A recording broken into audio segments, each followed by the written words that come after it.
सूरत निसा आयत नंबर 119 वाला उ जिल्लन्नहुम वाला उ मन्नियन्नहुम वाला आमुरन्नहुम फला युबत्तिकुन्ना आज़ानल अनआमी वाला आमुरन्नहुम फला युगय्यिरुन्ना खलक़ल्लाह वमन यत्तखिज़ शैतान वलिय्यम मिन दूनिल्लाहि वक़द खसिर खुसरानन मुबीना। और यकीनन मैं उन्हें जरूर गुमराह करूंगा, यकीनन मैं उन्हें जरूर आरज़ू दिलाऊंगा, यकीनन मैं उन्हें जरूर हुक्म दूंगा, यकीनन वो जरूर चौपाओं के कान काटेंगे, और यकीनन मैं उन्हें जरूर हुक्म दूंगा तो यकीनन वो जरूर अल्लाह की पैदा की हुई सूरत में तब्दीली करेंगे। जो शख्स शैतान को अल्लाह के सिवा दोस्त बना ले तो यकीनन उसने खसारा उठाया, वाजिया खसारा। आयत नंबर 19 जैसे कि आपने उसका तर्जमा देखा, सारा शैतान के फरेबों के बारे में है।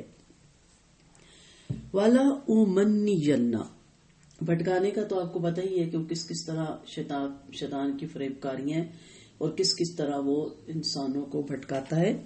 सबसे पहले हम भटकाना देख लेते हैं।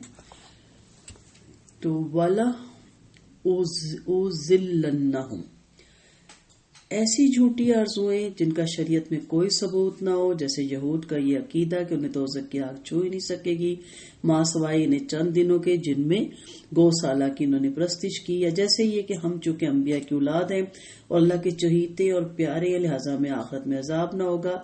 ऐसी झूठी आरज़ुएं और अकायद शैतानी खूबसूरत बनाकर पेश करता है जिससे इंसान गुनाहों पर दलेर हो जाता है। ये बात यहूद तक महदूद नहीं है, नसारा और मुसलमान भी इस मामले में शैतान से फरेब खुर्दा है। नसारा ने कफारा मसीह का अकीदा घर रखा और मुसलमानों पे सैयद हजरत कहते हैं कि हमारी खैर से नस्ल ही पाक है। नीज पीरों की सिफारिश का अकीदा भी इस ज़िमन में आता है। फिर ये आरज़ुएं सिर्फ आखिरत ही से मुतल्लिक नहीं है। शैतान इंसान को कई तरह की दुनियावी कामयाबियों, शादमानी और ऐशो इशरत के सब्ज बाग दिखाकर बाज़ औक़ात उन्हें गुमराह करने में कामयाब रहता है। जैसे कि अहले अरब कहा करते थे कि जब कोई ऊँटनी 10 बच्चे जन्म लेती है या जिस ऊँट के नुतफे से 10 बच्चे पैदा हो चुके होते हैं तो इसे अपने देवता के नाम पर छोड़ देते थे, उससे काम लेना हराम समझते थे और अलामत के तौर पर उसके कान चीर देते थे। यानी वो भी पीर बन जाता था, वो भी इनका मुर्शद बन जाता था। तो ये वो बातिल उम्मीदें हैं जो शैतान इंसान के दिल में पैदा करता है कि गुनाह करते रहो। अल्लाह ताला गफूर रहीम है। ईमान मुसलमान के दिल में होना चाहिए, नमाज पढ़ने और दूसरे का मान है कमाल की क्या जरूरत है, या भी जल्दी क्या है, मरते वक्त तौबा कर लेना। या जिन लोगों और पीरों को तुम दम भरते हो, जिनका दामन तुमने पकड़ रखा है, इनका अल्लाह पर बड़ा जोर है, नौज बिल्ला, तुम इनका दामन थामे लेना, वो तुम्हें सीधी जन्नत में ले जाएंगे, वगैरह वगैरह। इस तरह किस्म के तमाम ख्यालात और गुमान शैतानी आरजुओं में दाखिल हैं।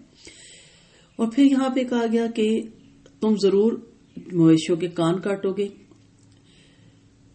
कता करना यानी बाना का इसका रूट है ना, फला युबत्ती करना बाता का यानी गैर अल्लाह के नाम पर जानवरों के कान काट कर इन पर सवारी करना हराम समझते थे, जिन्हें बाईरा और साहिबा वगैरह भी कहते थे। सूरत माइदा में 103 पे इसकी तफसील आ जाएगी।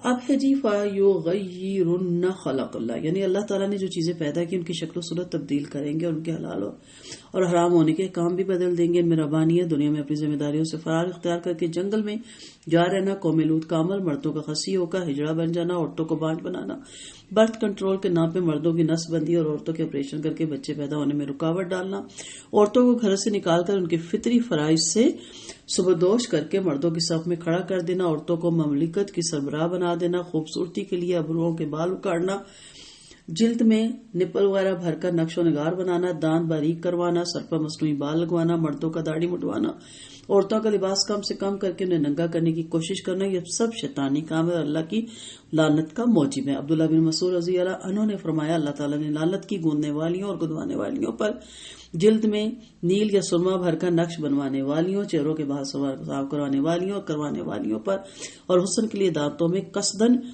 गैप रखवाने वालियों पर जो अल्लाह ताला की खल्क या तब्दील को खल्क को बदलती हैं। और दांतों में जो है वो कौसा कहते हैं, यानी دوسرا دانت بھی لگوانا. پھر فرمایا میں اس پر لعنت کیوں نہ کروں جس پر اللہ کے رسول نے لعنت کی اور وہ اللہ کی کتاب میں ہے. یہ عبداللہ بن مسعود فرما رہے ہیں. اور یہ آیت ہے وما آتاکم الرسول فخذوہ وما نہاکم عنہ فانتہوا. سورۃ حشر کی آیت نمبر 7-8 ہے. جو کچھ رسول تمہیں دے وہ لے لو، جسے منع کرے تم اس سے باز آ جاؤ. یہ ساری تفصیل تخلیق کے بدلنے میں آتی ہے اور جتنا اس پہ بولا جائے کم ہے.